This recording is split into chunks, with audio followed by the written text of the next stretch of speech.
नाज़रीन मोहतरम, अगर आप दुनिया पर टाइम पास करने के लिए आए हैं तो ये वीडियो आपके लिए नहीं है। लेकिन अगर आप अरबपति लोगों को देखकर अपनी ज़िंदगी बदलना चाहते हैं और ज़िंदगी में कुछ बड़ा करने की ख्वाहिश रखते हैं तो इस वीडियो के एक एक पॉइंट को अपनी ज़िंदगी से रिलेट कीजिएगा। नाज़रीन मोहतरम, एशिया की सबसे बड़ी प्राइवेट रियल एस्टेट कंपनी के मालिक और पाकिस्तान के नंबर 7 पर मौजूद अमीर तरीन मलिक रियाज 8 फरवरी 1954 में सियालकोट पाकिस्तान में पैदा हुए। मलिक रियाज के वालिद एक दरमियाने तबके के ठेकेदार थे, लेकिन मलिक रियाज की पैदाइश के बाद इनके वालिद का बिजनेस मंदी की तरफ जाने लगा। आहिस्ता आहिस्ता मलिक रियाज के अब्बू का बिजनेस तकरीबन खत्म ही होने वाला था, लेकिन फिर इन्होंने बैंक और दोस्तों से कर्जा लेकर घर के हालात संभाले। इधर मलिक रियाज 9th क्लास में पढ़ रहा था। नाज़रीन मोहतरम, मलिक रियाज अपने एक इंटरव्यू में बताते हैं कि जब वो 9th क्लास में थे उस वक्त वो बहुत लाइक स्टूडेंट थे, लेकिन पढ़ाई के साथ साथ उनको ड्राइविंग सीखने का बहुत शौक हुआ, क्योंकि इनकी जिंदगी का सबसे बड़ा ख्वाब ये था कि वो अपनी जिंदगी में कभी खुद की गाड़ी ड्राइव करें। आहिस्ता आहिस्ता वो पढ़ाई के साथ ड्राइविंग भी सीखने लगे। जब मलिक रियाज ड्राइविंग सीख चुके थे तो उस वक्त उन्होंने सोचा कि क्यों ना घर वालों को गाड़ी की सैर करवाई जाए। लेकिन जब वो गाड़ी के मालिक के पास गए और कहा कि सर, मैंने आपसे ड्राइविंग सीखी है और आप जानते हैं कि मैं अब गाड़ी चला सकता हूँ, तो क्या आप मुझे एक दिन के लिए गाड़ी देंगे ताकि मैं अपने घर वालों को सैर करवा सकूँ। लेकिन उस गाड़ी का मालिक मलिक रियाज पर हंसने लगा और मलिक रियाज का मजाक उड़ाने लगा और कहने लगा कि मैं तुम जैसों को गाड़ी की चाबी ना दूं और तुम गाड़ी मांगने आए हो। और वहां पर गाड़ी के मालिक ने मलिक को खरी खरी सुना दी, जिसके बाद मलिक रियाज मायूस होकर घर वापस लौट आए और घर आकर रोने लगे। इस वक्त इनकी माँ ने मलिक रियाज को तसल्ली दी कि बेटा, हिम्मत रखो, इंशाअल्लाह एक दिन तुम अपनी खुद की गाड़ी खरीदोगे, लेकिन इसके लिए दिल लगाकर पढ़ाई करो। और इसके बाद मलिक रियाज बड़ी मेहनत से पढ़ाई करने लगे, लेकिन शायद किस्मत को कुछ और ही नसीब था, क्योंकि जब मलिक रियाज 10th क्लास में थे तो उनके अब्बू का कारोबार बंद हो गया और मलिक रियाज के घर पर रोटी के लाले पड़ने लगे। मलिक रियाज के वालिद ने घर का खर्चा चलाने के लिए मलिक रियाज को स्कूल छोड़ने का कहा, लेकिन मलिक रियाज पढ़ना चाहते थे, इसलिए उन्होंने बाप की बात मानने से इनकार कर दिया और कहा कि मैं पढ़ना चाहता हूँ। लेकिन घर के हालात को देखते हुए उसके अब्बू ने इसका स्कूल जबरदस्ती छुड़वा दिया।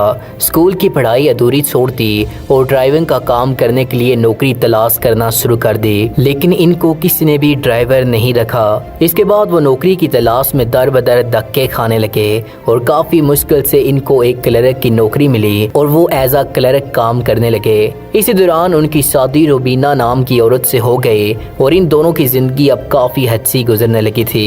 लेकिन इसके बाद जब इनके यहाँ बच्चे पैदा हुए तो इनकी क्लर्क के काम से आने वाली इनकम कम पड़ने लगी। मलिक रियाज अपने एक इंटरव्यू में बताते हैं कि मेरी 4 बेटियां और एक बेटा है। गुर्बत के दिनों में एक बार मेरी सबसे बड़ी बेटी बीमार हो गई और उस वक्त मेरे पास इतना पैसा भी नहीं था कि मैं इसको डॉक्टर के पास ले जाने के लिए टैक्सी या रिक्शे का किराया भी अदा कर सकूं। मैं उस वक्त रावलपिंडी में रहता था।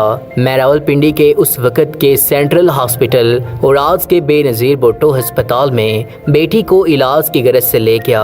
मैं रिक्शे में बेटी को अस्पताल लेकर गया। जिस रिक्शे में बेटी को अस्पताल लेकर गया उसी रिक्शे का किराया अदा करने के लिए भी जेब में पैसे न थे। बेटी का चेकअप करवाकर जब उसी रिक्शे में वापस घर लौटा तो घर से कुछ कीमती सामान उठाकर उसी रिक्शे में रखा और बाजार में जाकर बेचकर बेटी की मेडिसिन खरीदी और रिक्शे का किराया अदा किया। घर आकर मैं अपनी किस्मत पर बहुत रोया। मैं और मेरी बेटियां और बीवी भी रोने लगी। मेरी बीवी का सिर्फ एक ही ख्वाब था कि वो सिर्फ एक 5 मरले के घर में रहे और मेरे बच्चों का सिर्फ ये ही ख्वाब था कि वो किसी अच्छे स्कूल में पढ़ें, लेकिन मैं उनकी ये सब ख्वाहिशात पूरी नहीं कर सकता था। एक बार तो मैंने हालात से तंग आकर खुदकुशी करने के बारे में सोचा, लेकिन फिर बच्चों और बीवी के ख्याल ने मुझे खुदकुशी से रोक लिया। इसके बाद मैंने अपने आप को हौसला दिया और मैं क्लर्क की जॉब के साथ साथ अब और भी काम करने लगा था। میں فرسٹ ٹائم کلرک کی جاب کرتا اور سیکنڈ ٹائم رنگ کرنے کا کام کرنے لگا۔ آہستہ آہستہ مجھے رنگ کا کام اچھا لگنے لگا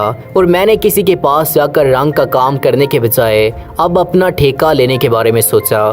میں کئی لوگوں کے پاس ٹھیکہ لینے کے لیے گیا، لیکن کئی دنوں کی محنت کے بعد بھی مجھے کام نہیں ملا، تو میں پھر سے اسی کے پاس گیا جس کے پاس میں پہلے رنگ کا کام کرتا تھا کہ مجھے دوبارہ دہاڑی پر رکھ لے، لیکن اس نے مجھے نہیں رکھا۔ لیکن اللہ تعالیٰ کے کرم سے کچھ دن کی محنت کرنے کے بعد مجھے اپنا پہلا رنگ کا ٹھیکہ ملا جو 1500 روپے کا تھا۔ میں نے بڑی محنت سے وہ کام کیا۔ کام کرنے کے بعد پھر وہی مسئلہ، اب اور ٹھیکہ کہاں سے لوں؟ یہ کسی طرح 50 روپے بچانے کے لیے 10 کلومیٹر پیدل سفر کرتا تھا۔ یہ چھوٹے چھوٹے ٹھیکوں کے لیے 2 دن تک دفتروں کے سامنے بیٹھا رہتا تھا۔ اسی دوران پاکستان نیوی میں رہنے والے ملازموں کے لیے ایک بحریہ سٹی بنانا چاہتی تھی، تو پاکستان نیوی نے 1990 میں راولپنڈی میں بحریہ سٹی بنانے کے بارے میں سوچا۔ ملک ریاض بھی اسی بحریہ سٹی میں کام حاصل کرنے کے لیے چلے گئے۔ بحریہ سٹی میں ان کو چھوٹے موٹے ٹھیکے ملنے لگے تھے۔ وہ آہستہ آہستہ بحریہ سٹی میں اپنے قدم محفوظ کرنے لگے۔ انہوں نے بحریہ سٹی سے رابطہ کیا کہ وہ بحریہ سٹی کے لیے کسٹمر لائے گا اگر اس کو کچھ بحریہ سٹی میں شیئر مل جائیں تو، جس پر بحریہ سٹی مان گئے اور ان کو شیئر پارٹنر بنا لیا۔ آہستہ آہستہ ملک ریاض بہت سے کسٹمر بحریہ سٹی میں لانے لگے، جس سے ملک ریاض کی بحریہ سٹی میں بہت جان پہچان بن گئے۔ ملک ریاض نے پھر بحریہ سٹی سے معاہدہ کیا کہ مجھے بحریہ سٹی میں 50% شیئر چاہیے، جس کے جواب میں بحریہ نے اس کی آفر کو مان لیا اور کچھ شرائط رکھی۔ اس کے بعد آہستہ آہستہ پاکستان نیوی نے اس پروجیکٹ سے اپنا ہاتھ ہٹا لیا اور ملک ریاض نے مکمل بحریہ سٹی کو اپنا بنا لیا۔ پاکستان نیوی نے اس سے کہا کہ ہمارا نام مت یوز کرنا، یعنی کہ بحریہ کو استعمال نہ کرنا، لیکن اس نے ان کے کہنے کے باوجود بحریہ سٹی کا نام بحریہ ٹاؤن رکھ لیا، اور یہ بحریہ ٹاؤن وقت کے ساتھ ساتھ ایسے بڑھتا کیا کہ آج اگر پورے پاکستان میں یورپ دیکھنا ہے تو وہ بحریہ ٹاؤن میں ہے۔ آج بحریہ ٹاؤن پاکستان کی کئی اضلاع میں بن چکا ہے، اور اسی بحریہ ٹاؤن نے ایک رکشے کا کرایہ ادا نہ کر سکنے والے کو 87 ارب کا مالک بنا دیا۔ آج ملک ریاض پاکستان کا نمبر 7 پر سب سے امیر انسان ہے، اور ملک ریاض کی کمپنی دنیا کی ریئل اسٹیٹ کمپنیز میں نمبر 1 پر کھڑی ہے۔